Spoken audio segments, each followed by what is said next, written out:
오늘 본문 28절에 보시면 이렇게 기록하고 있습니다. 예루살렘의 딸들아, 나를 위하여 울지 말고 너희와 너희 자녀를 위하여 울라. 너희와 너희 자녀를 위하여 울라. 이런 제목으로 말씀을 전해드리겠습니다. 처녀 총각이 사랑을 하고 또 결혼해서 가정을 가지는 것은 하나님의 뜻입니다. 성경도 그렇게 말씀하고 있습니다. 그런데 오늘 본문 29절을 보시면 예수님께서 환난 때에는 잉태하지 않은 여인, 그리고 해산하지 않은 배, 그리고 먹이지 않은 젖이 복이 있다고 말씀하고 있습니다.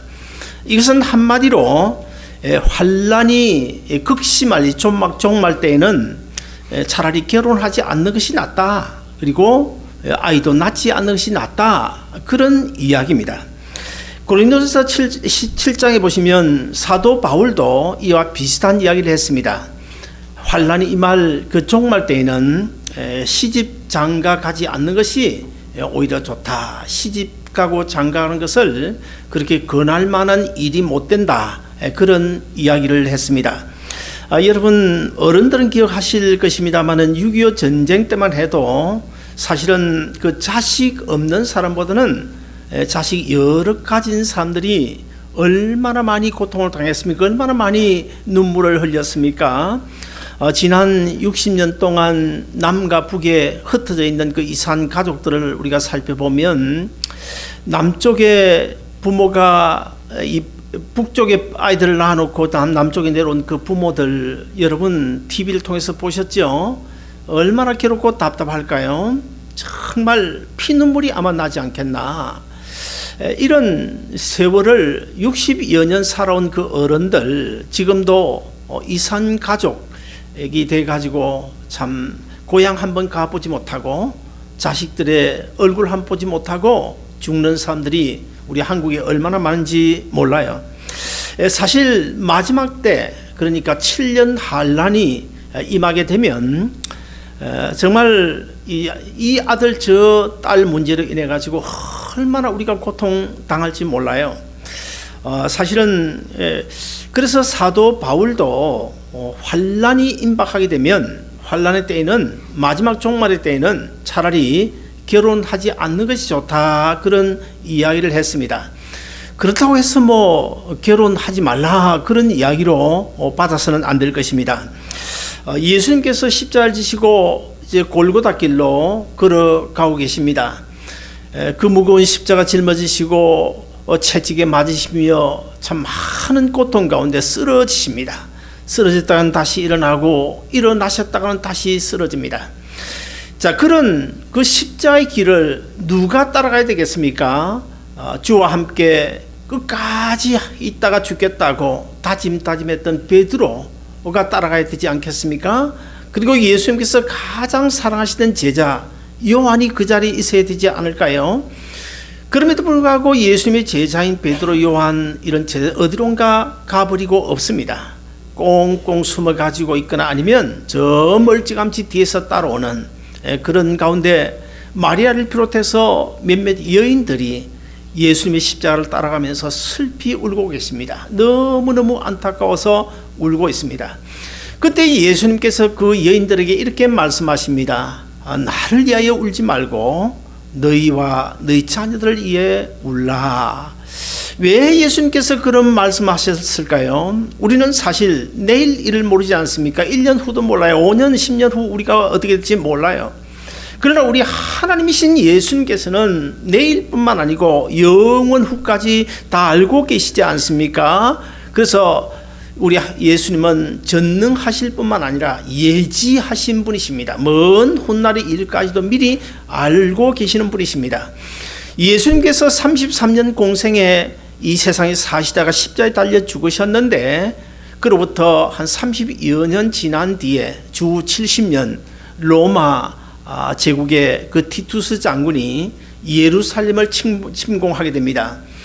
그때 예루살렘 성벽은 다 무너지고 예루살렘 성전은 불타버리고 그리고 그 환난과 고난 속에 죽어가고 있는 그 어린 아이들을 지켜보면서 슬피 울고 있는 여인들의 모습을 예수님은 32여 년 전 미리 내다보고 계시는 것입니다. 그래서 예수님이 그 여인들에게 내가 십자가 지고 가는 것을 너무 서럽게 생각하지 말고 안타까워하게 하지 말고 울지 말아라. 나중에 있을 너희와 너희 자녀들의 그 고난당할 그때를 생각하고 울어라. 그렇게 말씀하고 있습니다. 오늘 예수님께서 하신 이 말씀은 나중에 너희들에게 그런 울어야 될 일이 있을 것이다. 그런 말씀을 하신 것이 결코 아닙니다. 아직 그 때가 이르지 않았지만 30여 년 후에 있을 그 고난을 너희가 미리 내다보고 지금 그 고난을 생각하고 준비하고 울어야 될 것이다. 그런 말씀을 지금 하고 계신 것입니다.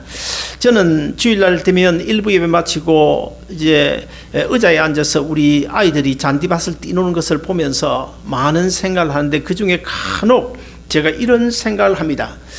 지금도 세상이 악하지만은 앞으로 1년, 2년, 5년, 10년 저 아이들이 커서 이제 성장해서 사인이 될 때가 되면 이 세상이 얼마나 악해질 것인가.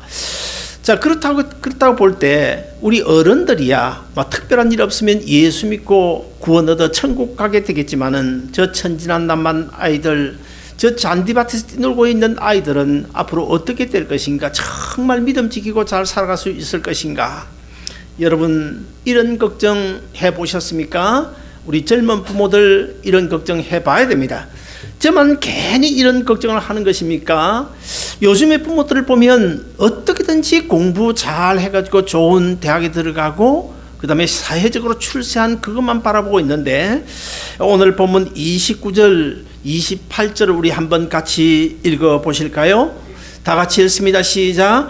보라, 날이 이르면 사람이 말하기를 잉태하지 못한 이와 해산하지 못한 배와 먹이지 못한 젖이 복이 있다 하리라. 예루살렘의 딸들아, 나를 위하여 울지 말고 너희 자녀를 위하여 울어라. 저는 이런 본문을 중심으로 한 두 가지를 말씀드리고 싶은데, 첫째, 자녀들을 위해 눈물로 기도해야 된다는 사실입니다. 사실 우리 한국 부모들만큼 이제 자녀 교육에 많은 관심을 가진 그런 민족은 더 없을 것입니다. 그런데 문제는 이 부모들이 자녀 교육에 대한 관심은 가지고 있는데 참된 자녀 교육의 의미를 모른다는 사실입니다. 자녀 교육이 왜 필요한지, 어떻게 하는 것이 자녀의 바른 앞길을 위하여 필요한 교육인지 그것을 모르고 있다는 것입니다. 그저 다른 집 아이들에게 기죽지는 않을까, 그래서 좋은 옷 입히고 또 아니면 또 좋은 학군으로 이사가고 좋은 집에서 좋은 환경 속에서 아니면 또 이것저것 자녀들이 필요한 모든 것들을 얼마인지 공급해 줘야 되겠다, 그런 생각 가지고 가해 수업 시키고 그렇게 하지만은 그것이 과연 바람직한 자녀 교육일까? 그것이 과연 부모로서의 자녀에 대한 의무일까? 그것이 과연 자녀의 참된 행복을 위한 것일까? 의문입니다. 저는 옛날에 비즈니스를 하다가 갑자기 부도가 났습니다. 어려웠습니다. 정말 끼니를 굶을 수밖에 없는 그런 환경에 처해 있었습니다. 그럼에도 불구하고 저는 아이들에게 숨기지 않았습니다. 있는 모습 그대로 보여주었습니다. 이것이 바로 유대인들이 하는 교육입니다. 근데 제가 그때 비즈니스 실패할 때 제 친구 하나도 큰 비즈니스를 하다가 거의 비슷한 시기에 실패를 했는데, 그 친구는 이 자녀들에게 보여주면, 이런 어려운 모습을 보여주면 자녀들이 상처받는다, 그래서 보여주지 않으려고 무진 애를 쓰는 것을 봤습니다. 그래서 심지어는 달러 빚을 내서라도 이 자녀들 원하는 것 다 해주고 그런 것을 봤습니다. 그런데 나중에 어떻게 됐을까요? 나중에 결국 그 자녀들이 알게 되고, 그래서 결국 억길론하고 자녀 교육에 실패하는 것을 봤습니다. 저는 사실 있는 그대로 어려운 그대로 보여주었습니다. 사실 제가 미국 오기 얼마 전에는 어느 정도 어려웠는가 하면, 부산에서 제 처남이 어느 교회 전도사로 있었는데 참 있을 데가 없어요. 제 아내가 방 한 칸 얻어가 겨우 지낼 수밖에 없는데 이 아이들을 데리고 있을 수가 없습니다. 그래서 제 처남이 시무하던 그 교회에 종탑이 있는데 그 4층 종탑, 아주 좁은 그 4층 그때는 그 종탑에 거기서 기거하는 그런 일도 있었습니다. 그러나 여러분, 우리가 분명히 한 가지 알아야 될 것은 이 자녀들이 원하는 대로 다 해준다는 것, 외적인 어떤 필요를 채워준다는 것, 그것이 결코 자녀의 앞날을 위한 것은 결코 아니라는 사실을 우리가 알아야 됩니다. 물론 그런 것도 바람직하죠. 그러나 여러분, 좋은 자동차 사준다고 해서 내 자녀 훌륭해집니까? 아니면 좋은 집이, 좋은 학군이 내 자녀를 보호해주고 훌륭하게 키워줍니까? 결코 그렇지 않습니다. 사랑하는 여러분, 우리는 성령 하나님께서 내 자녀, 우리 아이들을 키워주셔야 되는 줄로 믿습니다. 그런데 제가 생각할 때는 왜 그걸 우리가 알고 아멘 했는데 왜 자녀들 위하여 눈물로 기도하지 않는지, 그것은 또 한편으로 이해가 되지 않습니다. 우리가 부모가 되었으면 내 속에서 난 자식, 내가 그 자녀의 영혼을 우리가 책임질 수 있어야 되는데, 영혼을 우리가 최종적으로 책임은 질 수 없지만은 내 자녀가 정말 앞으로 이 세상에서 8, 90년, 100년 정도 아니라 이 세상 8, 90년 지나서에 영원히 존재할 수밖에 없는 영혼, 지옥 가면 영원히 죽지 아니하고 거기서 고통당할 수밖에 없는 그 영혼, 천국 가면 영원한 즐거움 속에서 행복을 누리며 살 수 있는 그 영혼, 그 자녀들의 영혼이 어떻게 될 것인지를 우리가 미리 내다볼 수 있어야 되는데, 그런 데 대해서 관심을 가지고 있는 요즘 부모들이 어디 있을까요? 장차 내 아들, 딸들이 먼 훗날 우리야 이미 진작 떠나겠지만은 이 세상에 살다가 죽은 이후에 지옥에 가서 고통 속에 있을지 아니면 천국에 들어가서 영원한 행복을 누리고 있을지, 그것을 우리가 미리 내다볼 수 있어야 됩니다. 그리고는 우리가 그것을 위해서 자녀들에게 신앙적인 교육을 시켜야 됩니다. 그럼에도 불구하고 오늘날 많은 부모들이 눈앞에 보이는 출세만을 생각을 하고 있습니다. 의사 되기를 바라고, 그 다음에 변호사 되기를 바라고, 어버이날이 되었으니까 용돈이나 많이 주기를 바라고, 어떻게든지 좋은 일만 있기를 바라는, 이것이 오늘날의 부모들인데요.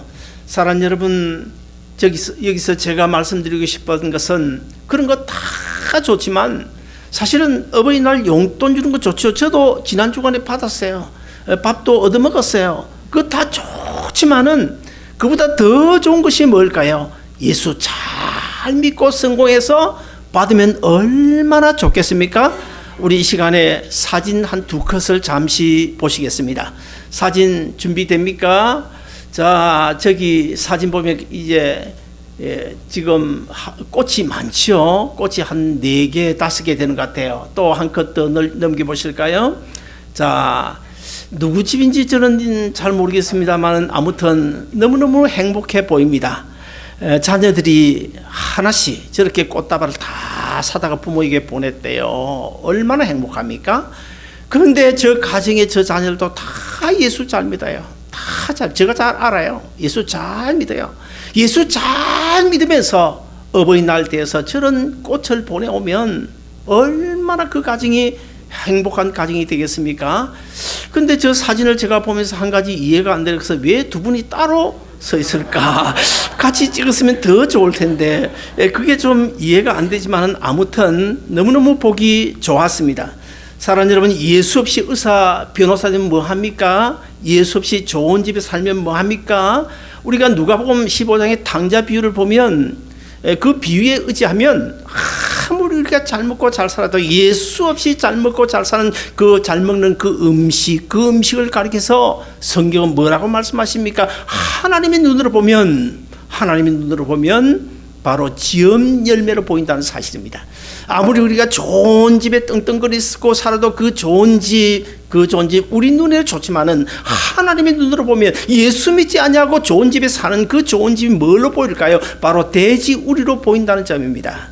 사랑하는 여러분, 돈 많이 벌어 좋은 집에 벤츠 타면 뭐 합니까? 의사 변호사 못 돼도 돈 없어도요, 가난하게 살아도 우리 예수 잘 믿고 그 영혼이 잘 돼야 되는데, 근데 그 자녀들의 영혼을 위해서 기도해야 진짜 부모지. 기도해야 진짜 부모지. 자녀의 영혼 문제에 관심도 없는데 무슨 부모입니까, 여러분?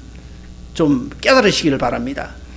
창세기 27장에 보시면 야곱이 자기 형 에서가 받아야 될 그 축복을 가로채고 아버지를 속이고 아버지에 가서 축복을 통째로 받아가지고 어디로 갑니까? 밧단 아람, 그 야곱의 애삼촌 집으로 도망을 가버리지 않습니까?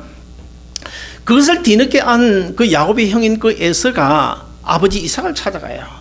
아버지 이삭을 찾아가가지고 대성통곡을 하면서 아버지께 뭐라고 요구를 합니까? 성경에 보면 아버지여, 내게 더 빌 복이 아직도 남아있지 않습니까? 하고 울부짖는 모습이 나와요.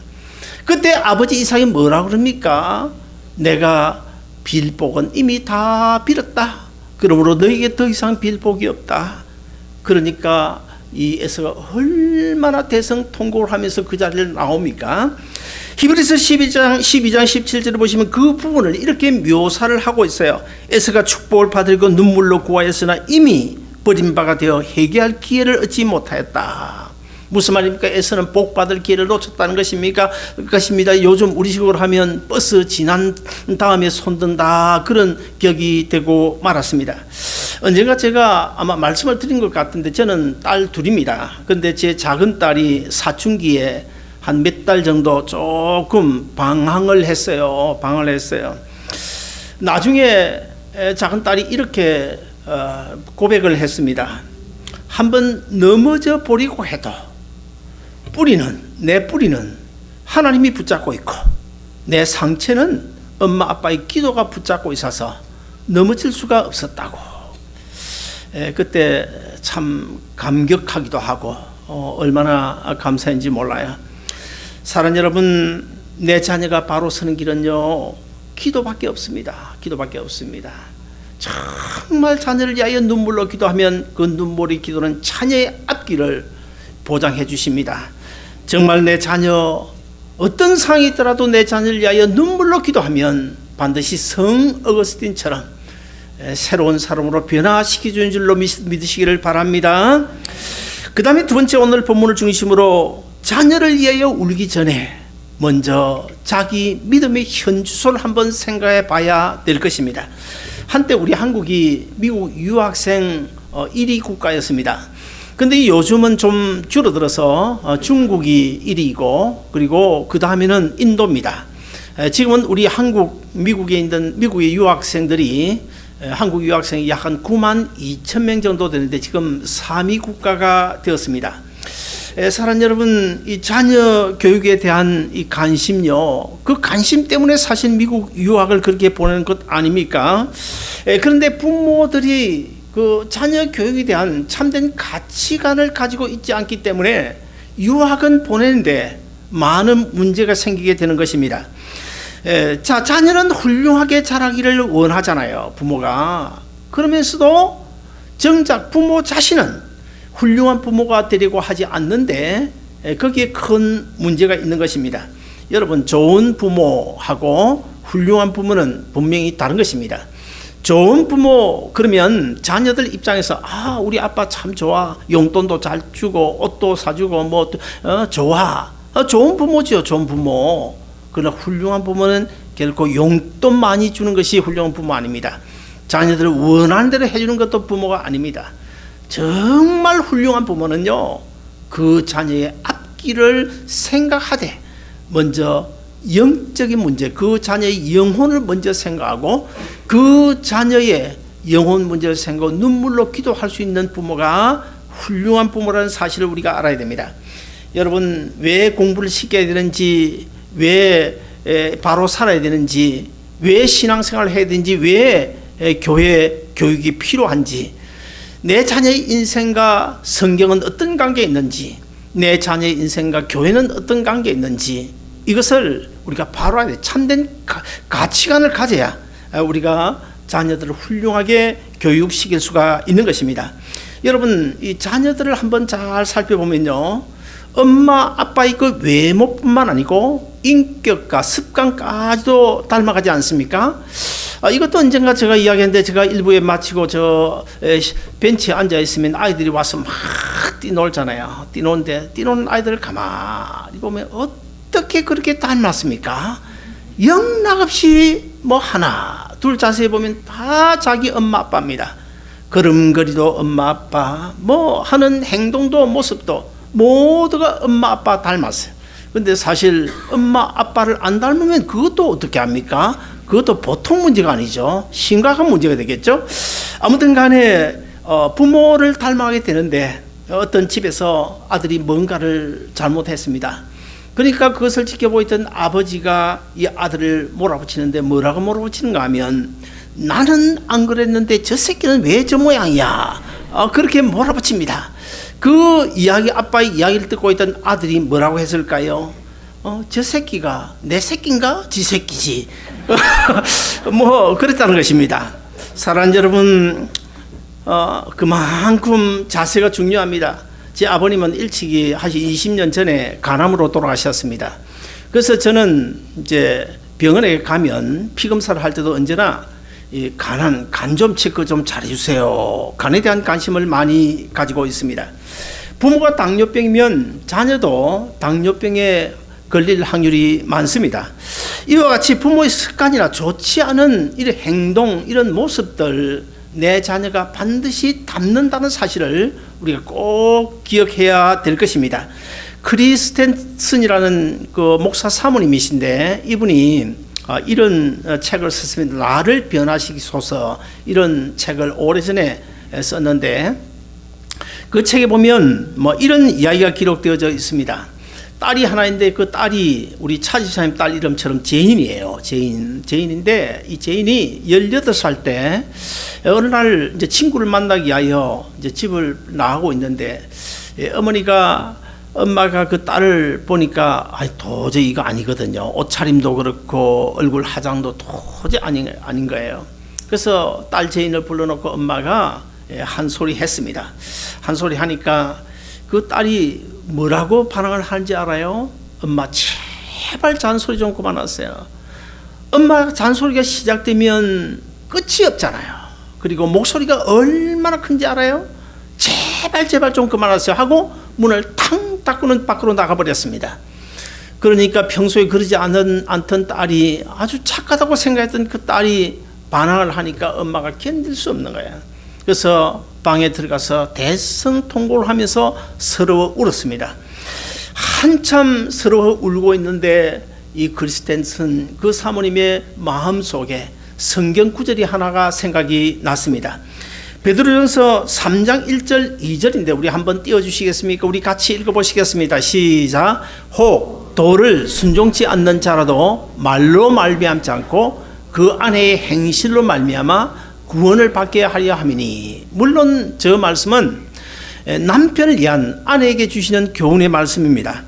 아무튼 간에 이 사모님은 이 말씀을 자기 자신에게 주는 교훈으로, 말씀으로 생각하고 그때부터 이 사모님의 기도가 바뀌어졌습니다.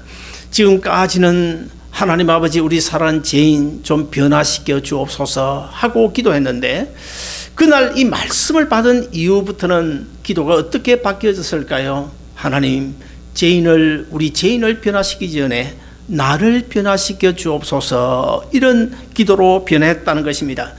다시는 말로 가르치지 아니하고 내가 삶의 본을 보이면서 내 자녀를 교육해야 되겠다, 그렇게 다짐하고 언젠지 딸에게 모범이 될 수밖에 없는 그런 행동을 하면서 살았습니다. 결국 이제 한 4년 지난 다음에 그 딸이 엄마에게 어버이날 편지를 써왔는데요, 그 편지 서두에 이렇게 적어 놓았습니다.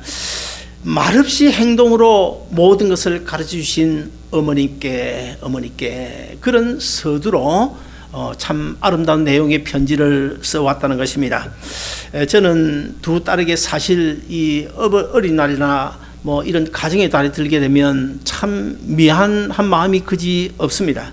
제가 사실 아무것도 해준 것이 없어요. 가해 수업을 한번 시켰나, 용돈을 제때 주기로 했나, 뭐 옷을 제때 원하는 걸 사줬나, 해준 것이 없어요. 심지어는 학교 등록금도 한 번도 제때 줘가지고 보낸 적이 없습니다. 책 한 권도 제때 사준 적이 없습니다. 차도 대학교 2학년 3학년이 됐는데 차도 제대로 사준 적이 없어요. 그럼에도 불구하고 저는 제 아내와 더불어서 늘 구제하고 선교하고 교회 생활을 통한 신앙의 본을 보이는데 최선을 다했습니다. 그러다 보니 지금도 우리 딸들은 제가 무슨 선교를 한다든지 아니면 어려운 가정의 구제를 한다 그러면 자기들도 어려운데 그 어려움에도 불구하고 선뜻 나서주는데 얼마나 감사한지 모르겠어요. 두 딸이 결혼할 때도 제가 사실 돈 일부를 해준 적이 없습니다. 자기들이 다 준비하고, 내가 해준 것은 두 딸 결혼할 때마다 결혼하기 전에 불러놓고 잠언 3장 5절부터 7절까지 말씀을 가지고 예배 드리고, 지금까지 내가 사용해왔던 낡은 성경책 그거 하나씩 두 딸들에게 선물한 것 외에는 사실 아무것도 한 게 없어요. 그래서 참 딸들 보기에 제가 아빠로서 얼마나 부끄러운지 몰라요. 그럼에도 불구하고 오늘까지 참 신앙으로 믿음으로 잘 자라서 그래도 부모에게 효도하는 것을 보니까 얼마나 감사한지 모르겠습니다. 사랑 여러분, 태어난 지 한 달도 안 된 것 등에 업고 찬바람 맞으면서 나이 20 몇 밖에 안 됐는데 1년 12달 매일 새벽 기도 가고, 저는 잘 하지는 못했어도 제 아내는 한두 달에 거의 한 번씩 3일 금식 기도하고 틈틈이 철야 기도하면서 신앙의 본을 보여준 것 외에는 사실은 한 것이 아무것도 없습니다. 대학에 들어간 뒤 저는 매일 저녁 10시 시간을 정해놓고 꼭 전화를 걸어서 제가 잠시 기도해 주었습니다. 그렇게 습관을 들다 보니까 내가 어디 신방을 가거나 연락이 안 되면 딸이 저에게 10시가 되면 전화를 걸어와서 또 제가 잠시 기도해 주고, 그거 외에 신앙의 본을 보인 것 외에는 아무것도 없어요. 사랑하는 여러분, 부모 되신 분들, 여러분이 먼저 신앙의 본을 보여야 됩니다. 부모가 예배를 소홀히 하는데, 부모가 신앙생활 그거 최선을 다하지 않는데 어떻게 자녀에게서 무엇을 기대하겠어요? 어떻게 자녀들이 바로 설 수가 있겠습니까? 나중에 세상이 지금 우리가 험하다 말은 하지만 앞으로 상상을 초월할 정도로 세상이 점점 좀 악해질 것입니다. 온난화 현상 때문에 지금 벌써 사실 예전에 없었던 바이러스, 박테리아가 지금 얼마나 지금 기승을 부리고 있습니까? 그런 질병은 질병이고 세상 자체가 너무너무 악해져 가지고 앞으로는 정말 우리 자녀들을 어떻게 할지 몰라요. 기도하지 않으면 안 됩니다, 여러분. 기도해야 됩니다. 자녀들이 교회를 가든지 말든지 그냥 자기만 예배 시간 되면 교회 와서 앉았다 가고 무슨 교육이 되겠어요? 주 2016년 5월 가정의 달을 맞아서 먼저 우리 교회에 이 자리에 자녀 되신 분들은 나를 낳아주신 부모 그리고 우리 교회 어른들을 잘 섬겨드림으로 부모 공경을 통해서 하나님 공경을 배우고 부모의 사랑을 통해서 하나님의 사랑을 배울 수 있기를 바랍니다.